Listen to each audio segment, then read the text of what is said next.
Om Namo Bhagavate Vasudevaya. Om Namo Bhagavate Vasudevaya. Om Namo Bhagavate Vasudevaya. Reading from the Srimad Bhagavatam, Canto 4, Chapter 2, verse number 35.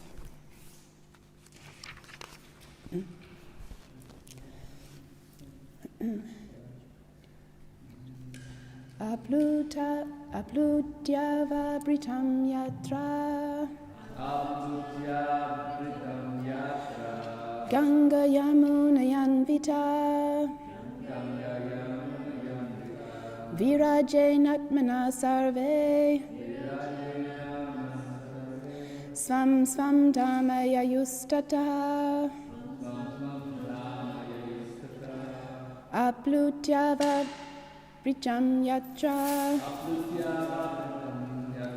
Ganga Yamunayanvita Virajainatmana Sarve Svam Svam Dhamaya Yustata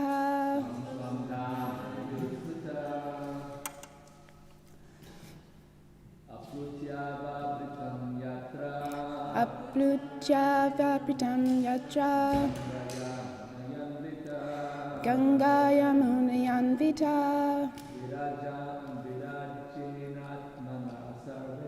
Virajainatmana Sarve Svam Svam Dhamaya Yustata Aplutyava Britam Yatra Ganga Yamunayanvita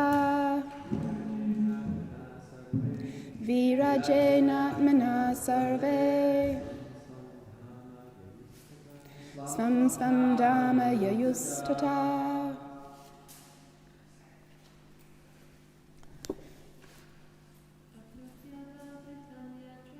Aplutyava Britam Yatra Ganga Yamunayanvita Virajainatmana Sarve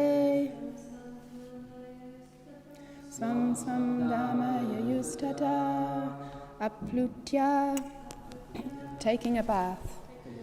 Avabritam, the bath which is taken after performing sacrifices.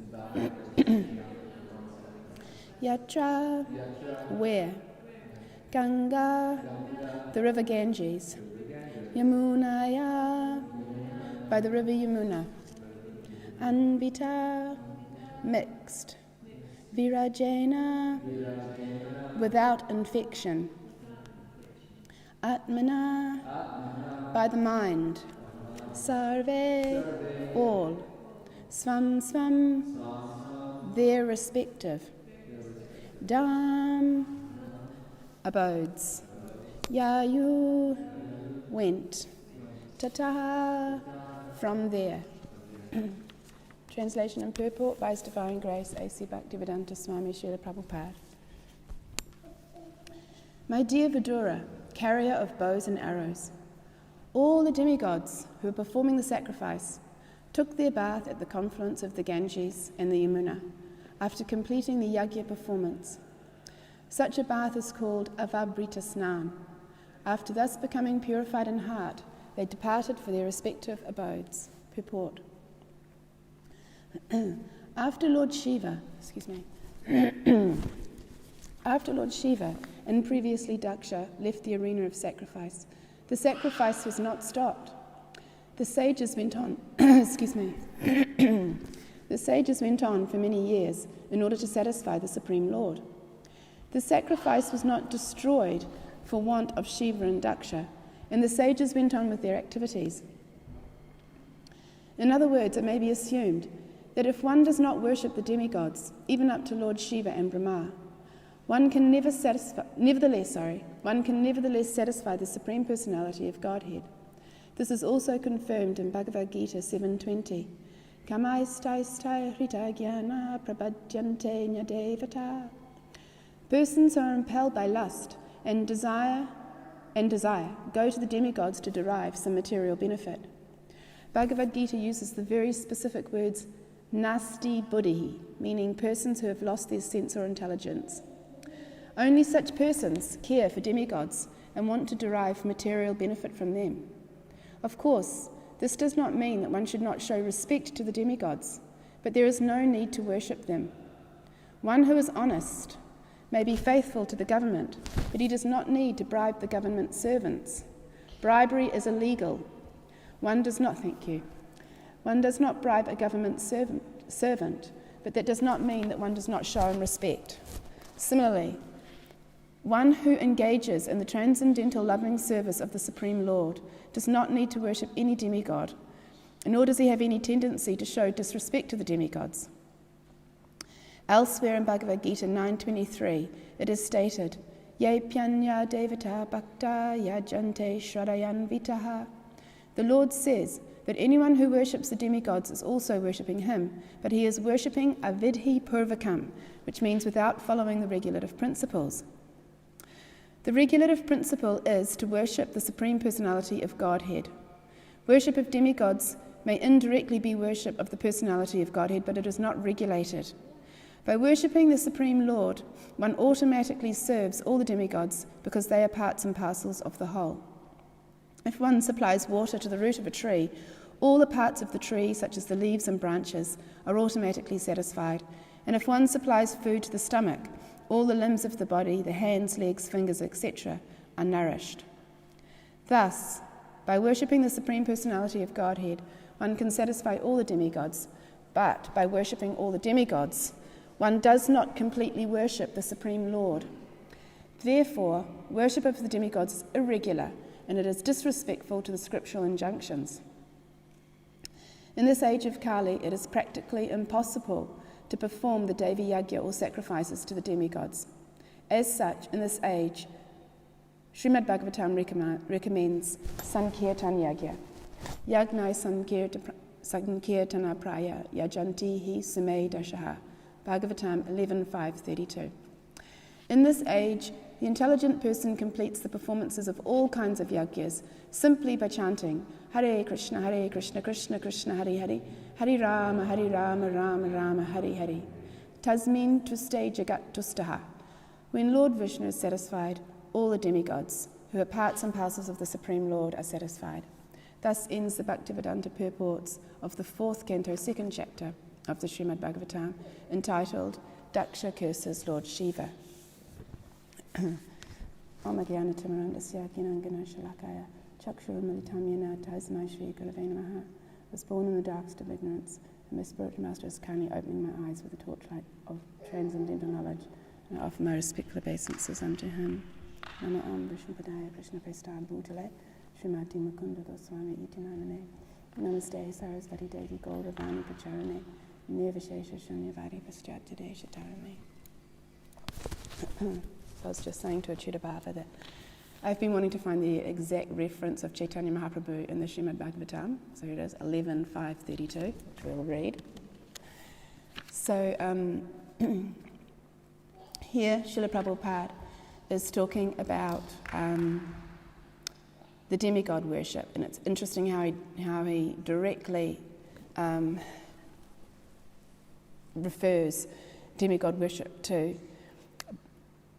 bribery. Basically, the analogy here is one respects the government servants, but does not mean that one should bribe we're not allowed to bribe the government servants. It's illegal to bribe them.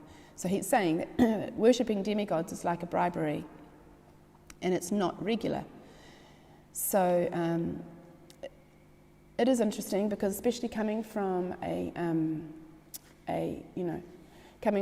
culture where we have no knowledge of the demigods or any practice of worshipping them, we have a little bit of God consciousness in Christianity in the Western countries and other religions that are becoming more predominant. But the concept of worshipping demigods is very new to us when we join the Hare Krishna movement. And although in Maori culture there is a demigod worship as well.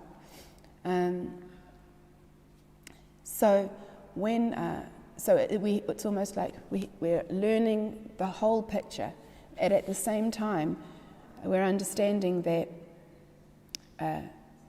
worshipping the demigods, although they are, they come up right through the Krishna book, right through the Srimad Bhagavatam. We hear a lot about Lord Shiva, we hear a lot about Durga, she's right there when Krishna appears, and other demigods. Then as we're going along in devotional service, even in the Nectar of Devotion, we hear about Ganesh and his how he helps the devotee, and then we hear different pastimes of Srila Prabhupada, and how he would suggest different prayers that we can recite to increase our devotion to Krishna, which sometimes involves the demigods.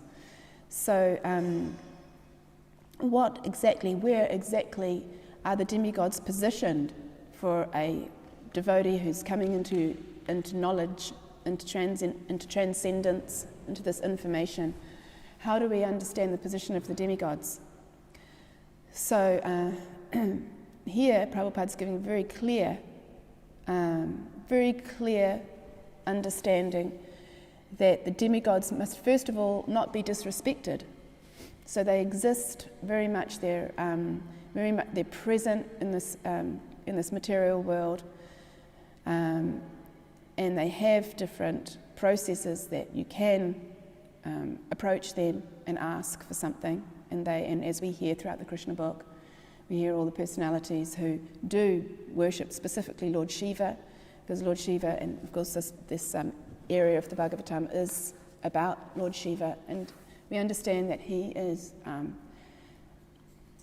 very kind to anybody who approaches him, and that's why he's got a reputation for that he will give, and he has the power to give. He's very close to Krishna in potency. So why does Lord Shiva do that when even it's illegal? Why does he allow? Why does he actually? Humour these personalities who approach him by fulfilling their desires, when it's not a regulative principle according to the Shastra to worship and to receive benedictions from the demigods? It's a sidestep from actually the dharma of the living entity. So I did hear recently, and maybe it was someone from giving class here, that, or perhaps it was in the purports, but it was that Lord Shiva actually gives benedictions very quickly because he himself is absorbed in samadhi. He himself is, and we hear through the pastimes of Navadvip, like we were hearing, and when we were reading books like the Navadvip Dharmahatmya by Bhaktivinoda Thakur, we hear that Lord Shiva is very much absorbed in not just Krishna Prem, but in Gauranga Prem. He's absorbed in the essence of spiritual realization. He loves Chaitanya Mahaprabhu and loves Krishna, and he relishes the Sankirtan process of hearing and chanting about Krishna, and hearing and chanting the Lord's holy names, like we were hearing about the pastime of when the sages of Namasaranya were hearing from Sutta Goswami, and Shiva wanted to be a part of the assembly, and he was from Kailash. He was travelling to Namasaranya, but it wasn't fast enough, so he requested from Lord Brahma that he could transfer, like a transit, from travelling on the bull Nandi to the swan carrier of Lord Brahma, so that he could get there faster. He didn't want to be late for the Katha. And we hear so many, and then on the way there, his followers, we heard two versions of this month. We heard that when he arrived there, the demigods were there, and they were, we heard this from Achal Krishna Prabhu, that the demigods were there. They accompanied Lord Shiva to the sacrifice. And then we read in the Navadvip Mahatmya that it was the goblins and ghosts followers of Lord Shiva that were following him to the sacrifice. And when they got there, it was so ecstatic that they were all throwing flowers at each other. All of Lord Shiva's followers were throwing flowers at each other in ecstasy and dancing and chanting. So that would have been interesting to see. And so Lord Shiva is absorbed in Krishna praying. He's absorbed in love of Krishna. But when the demigod worshippers worship Lord Shiva, he might give them the benedictions very quickly. And I heard that the reason why is because he does not want to be disturbed in his samadhi. So he very quickly gives them the benedictions so that they move on out of his, space, out of his personal space, so that he can continue his meditation. And so we hear about this and we meditate on Lord Shiva. And this is actually really Lord Shiva's mercy as the devotee of the Lord and as the exemplar, the role model for us, that we think of Lord Shiva as a devotee. We think about him, his real pastimes, his nectarine pastimes, is as a devotee of the Lord. And so we hear that he appears to Hiranyakashipu, he appears to, what was that devotee? Not devotee, but what was that demon actually, who was worshipping Shiva so that he could touch someone on the head. What's his name? Begins with V. Vrikasura, yeah. And so he appeared to Lord, he got into trouble for that, but he does actually appear to these worshippers to benedict them.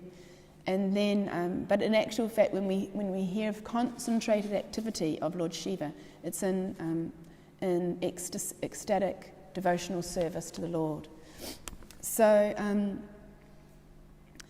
here, and Srila Prabhupada is also really pushing these points, and when you hear in his lectures, he was also, because a lot of his lectures were in India, and he was really trying to convince people that the demigod worship was actually a transgression. It was it's not specifically the essence of the scriptures. It's actually Krishna worship, bhakti yoga, and he wanted to try and convince people. So, which is very difficult to do because people are brought up. When whatever you experience as a child, it is very close to your heart, isn't it? Your whatever your parents have given you, it's part of your security. It's part of your, especially in relationship to any type of, worship or spiritual life. It's very difficult to be able to be convinced otherwise. It requires, someone who is searching for truth, who perhaps has had some realization that things are not actually as they're meant to be, and that there may be something in our upbringing that needs to be rejected deeply, after deep meditation on it. Because if you have been brought up, even maybe not even in this life, it could even be previous lives where you've had some worship involved, you've had some relationship with perhaps Lord Shiva in relation to materialistic demigod worship. It's not something that you just would be able to necessarily give up lightly. You have to really understand. But that's what Prabhupada's mercy is, because Srila Prabhupada never actually disregards the demigods. He is always saying here that this does not mean, bribery is illegal, one does not bribe a government servant, but that does not mean that one does not show him respect. So that is also a warning for us all that the demigods must be understood and respected. And it's also very dynamic actually. hearing from Prabhupada about this because it's a reality. We accept it as a reality because we've got personal realization of Srila Prabhupada's merciful effect on our life. Due to Srila Prabhupada and reading from Prabhupada, our lives have been completely transformed and the darkness has literally been dissipated. We had so much darkness in our consciousness. We had no idea what the future was. We had no idea what was beyond our immediate reality. And we didn't even understand that we were in darkness, but we could feel it. We certainly understood that we were in darkness, actually, because many of us were suicidal. We wanted to finish up our lives. So it was quite clear that we were in darkness.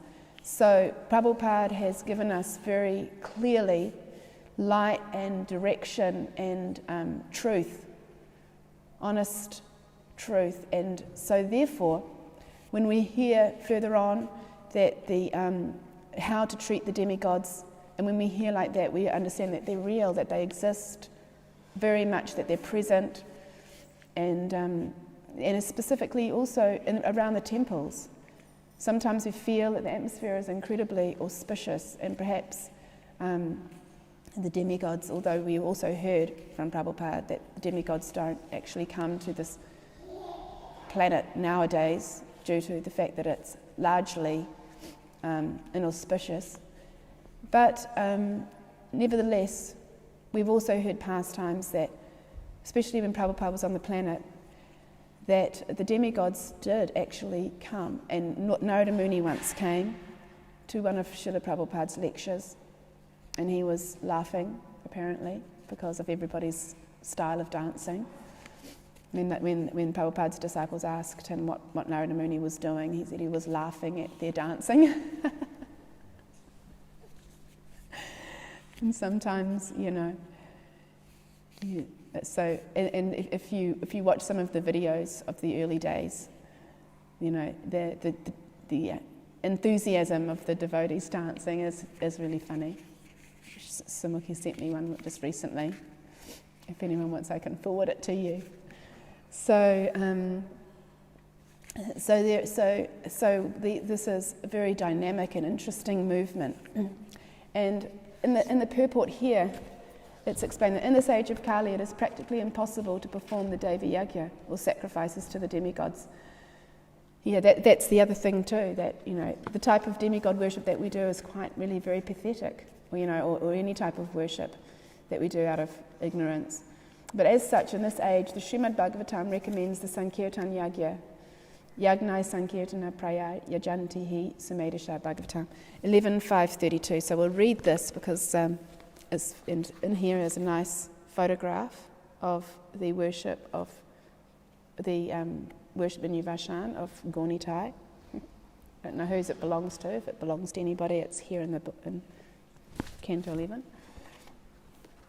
So this is text 32. Krishna Varna Tvija Krishnam Sangopangastrapashadam Yagnai Sankirtana Prayar Yajantihi Sumedasha. And the chapter's called Narada's Teachings to Vasudeva. So it's Narada Muni talking to Vasudeva about Chaitanya Mahaprabhu. Translation: in the age of Kali, intelligent persons perform congregational chanting to worship the incarnation of Godhead, who constantly sings the names of Krishna. Although his complexion is not blackish, he is Krishna himself. He is accompanied by his associates, servants, weapons, and confidential companions. Purport. So the purport is, I think it's by Haridananda Maharaj. This same verse is quoted by Krishnadas Kaviraj in the Chaitanya Charitamrita Adi Leela, chapter 3, verse 52. His Divine Grace A.C. Bhaktivedanta Swami Prabhupada has given the following commentary on this verse from the Chaitanya Charitamrita. This text is from Srimad Bhagavatam 11.5.32. Srila Jiva Goswami has explained this verse in his commentary on the Bhagavatam, known as the Krama Sandarbha, wherein he says that Lord Krishna also appears with a golden complexion. That golden Lord Krishna is Lord Chaitanya, who is worshipped by intelligent men in this age. That is confirmed in the Srimad Bhagavatam by Garga Muni, who said that although the child Krishna was blackish, He also appears in 3 other colours, red, white and yellow. So this is obviously in the birth pastime, the name-giving ceremony rather, of Gargamuni. And he explains at that time that the child Krishna is blackish, and that he also appears in 3 other colours, red, white and yellow. He exhibited his white and red complexion. So this is Srila Prabhupada in the Chaitanya Charitamrita. He also appears in 3 other colours, red, white and yellow. He exhibited his white and red complexions in the Satya and the Treta ages, respectively. He did not exhibit the remaining colour yellow gold until he appeared as Lord Chaitanya, who is known as Gaurahari. Srila Jiva Goswami explains, so this is still the purport of from the Chaitanya Charitamrita. Srila Jiva Goswami explains that Krishna Varnam means Sri Krishna Chaitanya. Krishna Varnam and Krishna Chaitanya are equivalent. The name Krishna appears with both Lord Krishna and Lord Chaitanya Krishna. Lord Sri Chaitanya Mahaprabhu is the Supreme Personality of Godhead, but he always engages in describing Krishna, and thus enjoying transcendental bliss by chanting and remembering his name and form. Lord Krishna himself appears as Lord Chaitanya to preach the highest gospel. Varanayati means utters or describes. Lord Chaitanya always chants the holy name of Krishna and describes it also, and because he is Krishna himself, whoever meets him will automatically chant the holy name of Krishna and later describe it to others. Interesting. Whoever meets him will automatically chant the holy name of Krishna and later describe it to others. He injects, and this is Srila Jiva Goswami, so talking about the associates of Chaitanya Mahaprabhu, and so they later describe it to others. He injects one with transcendental Krishna consciousness, which merges the chanter in transcendental bliss. In all respects, therefore, he appears before everyone as Krishna, either by personality